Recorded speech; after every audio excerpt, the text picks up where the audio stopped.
Hi there, welcome to another Literature in English class. And so far, we have been talking about, or we have been analyzing the literary work, The Lion and the Jewel by Wole Soyinka.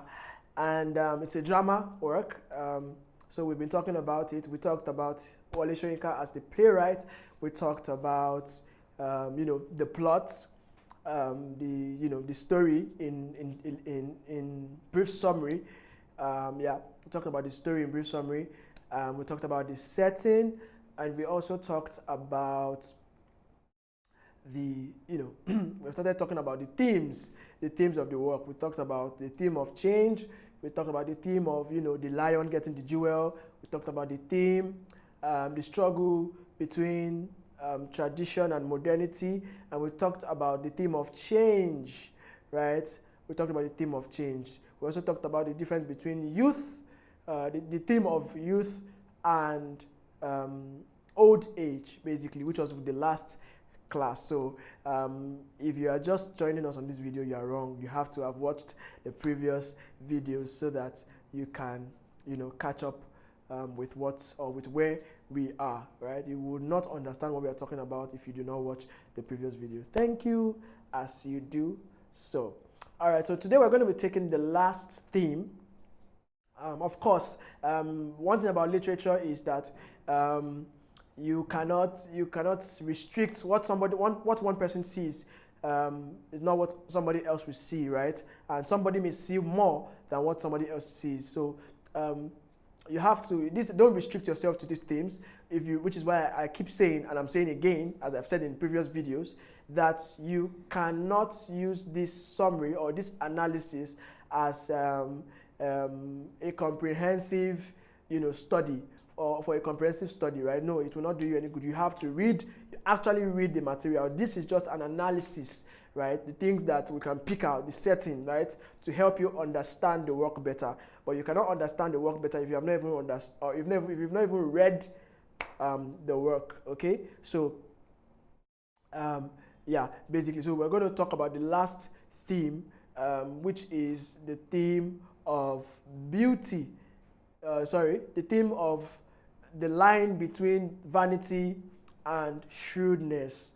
Okay, so please go back, watch the previous videos, and then you'll be able to understand what we are talking about here, right? So the line between vanity and shrewdness. Now, CD is vain and has been made to believe so much in her beauty, right? It could not have been to this level, but for the appearance of her pictures, of her images in the book, right, or in the magazine, right? CD speaks vaingloriously. You know, when somebody speaks vaingloriously, somebody speaks, she now speaks, in a proud way, right? Almost to an abusive point, right? Invited to supper by Sadiku on behalf of Baroka, CD declines the request of the ballet to come for supper, right?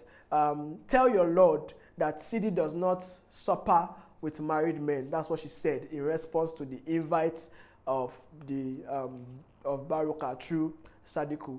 And then, before then, she had asked why Baroka had not bestowed his gift, She was like, when she saw her pictures in the book and the magazine, she felt like she was now famous and her beauty was really, she was really a beauty.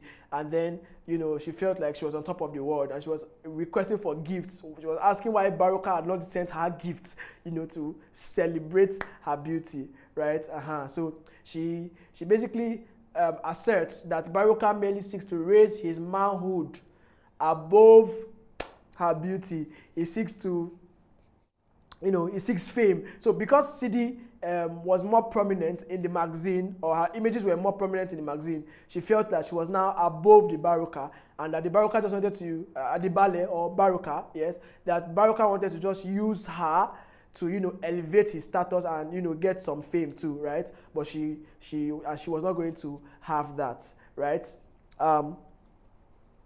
CD she doesn't even reject, there's a way you can politely reject something, but CD does not reject it. CD rejects the invitation of the Baroka to an abusive point. She made derogatory remarks about the fact that he's old and not popular. Basically she made derogatory remarks about the ballet and not just turning down his invitation for supper. Right, so that's basically what Sidi is. Sidi was basically vain. She was becoming vain because she was getting popular or because her pictures were in the magazine. Now Sadiku is shocked, right? And we are told that she gasps, right? We can see her level of shock because Sidi compares her beauty and age with Baroka's Sidi compares her age with Sidi compares her beauty and age with Baroka's and remarks that she says that she's young and brimming and he's spent, right? She's the jewel, but he's the third quarter of a lion. Wow. Imagine calling a man a third quarter, not even 1/4. So Sidi was she was becoming very proud because she was now popular. It's not she thought she was because she was in a magazine. I mean, her pictures were all over. I mean, and this magazine came all the way from Lagos as a city, right? So she was, very, very popular, but it got into her head, and then, she started feeling like she was above the ballet, and that actually got her into trouble, right? So after denigrating the ballet and placing her personality above his, Sidi still feels he's superior, not just to one woman, but to a number of them, since he is a polygamist. Thus, so that was why when she learned that he was sexually weak, she wanted to really know the truth. She wanted to be sure that he was actually impotent, right? And went to actually visit him. So Sadiku's willingness to spread the uncertified information about Baroka's impotency, it was a bit selfish rather than serving, right? She did it out of spite. She wanted to spite him, right? You get. So and Sidi too, on the other hand, wanted to, make fun of Baroka, saying that, she was already making fun of him for the fact that he's an old man, right? And she was young and beautiful. Now, there are now rumors, right, that he has lost his, potency as a man, right? So Sadiku was doing it out of spite. Sidi also was doing it out of mockery. She was, they wanted to know, right? Now, lack of potency on the part of Baroka will mean that there will be no other new wives to come to disturb the emotional balance in the family. So Sadiku that was Sadiku's main concern, right? Her main concern was that, or her main joy and happiness as to the news of, towards the news of Baroka being impotent was the fact that he would not be able to take a new wife, because what's the point of taking a new wife when you are not potent, right? So she was actually happy, and I think that was the motivation to spreading, the rumor that he was now infertile, right? At any rate, aware of what the ballet wants to achieve and who Sadiku is with her tongue, Baroka had to float the information or the disinformation, conscious that the wrong information will get to the target city. So Baroka was very, very smart.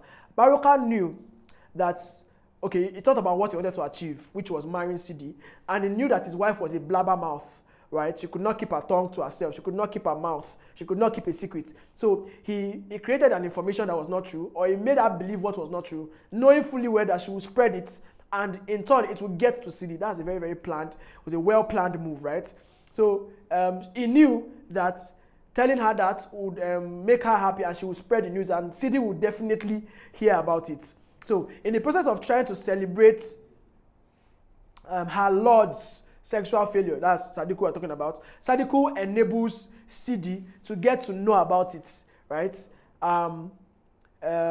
Sidi, who had turned down Baroka's previous invitation to supper, is now ready to accept it. Can you see that? It was basically done to mock him, right? It is from here that we may begin to, observe Baroka's shrewdness, right? He was a very, very shrewd man. Like, his plan was so well thought, right? It was well thought out and planned, right? He knew that this was going to work and get to Sidi, right? He's a man given to craftiness and slyness, right? He was a sly. He was very, very crafty, right? He knew that Sidi was full of herself, and a woman who places her beauty, she was a woman who places her beauty and newfound popularity even outside Ilujinle far more than anything else, right? So Baroka already knew that Sidi was already very, very,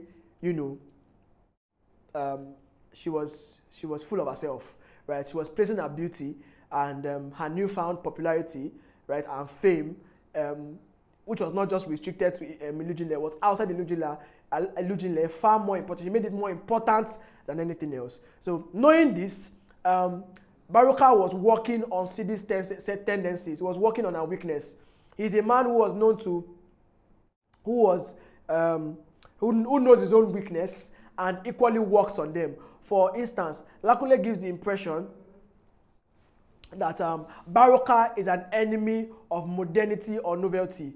Now, right, when he meets Sidi, he's able to prove to her that he, Baroka, is not opposed to civilization and even goes on to fabricate a machine with long lever. So, Baroka was a man that understood weakness. He knew his own weakness and then he knew how to work on it. So, he was very, very good at spotting people's weaknesses, which was why he was able to spot the fact that Sidi was now becoming very, very proud and vain, right? And was able to use that against her to achieve his own aim. Right, we can see how Lakunle was saying that he was accusing Baroka of not being open to civilization and modernity. But Baroka was trying to explain that he was not opposed to that, and then he went on to even prove his point by having a machine that had long levers. Right, this machine was capable of making stamps on which Sidi's image and Baroka will appear. So you see.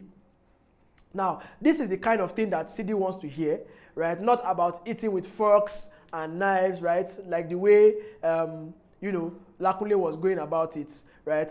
So, Baroka, like I said, I've been saying earlier or in the previous classes, that Baroka was more, action-based with his claims of, even modernity and of change, right? So, Lakunle was just all mouth. And then Baroka was actually getting, to Sidi in that she was more it was better to listen to things like a machine lever that would make her picture go viral, where her picture and Baroka's picture would be stamped and everything and go viral, than eating with forks and knives and kissing and everything. So you get so Baroka was shrewd and Sidi was actually vain. Okay, so that brings us to the end of the themes of the play Lion and the Jewel, written by Wole Soyinka. Let's do a recap of some of the themes we already treated in the past, and then we'll call this class a day. Okay, so we talked about the theme of change, right? How that Lakunle, Baroka, and Sidi were all change personalities of change, but then they went about it. They had different perspectives as to what change was, right? We saw one of the major themes in the play, the battle or the struggle between tradition and modernity. Traditional ways being represented by Baroka, and the modern ways being represented by Lakunle. Okay, and how that Sidi was in between. Sidi was neither traditional nor modern or modernized, right, or Christian, right? So she was in between, while Lakunle and modernity Lakunle and Baroka were on the opposite sides of the struggle, right? Being modernity and traditionalism. We also saw the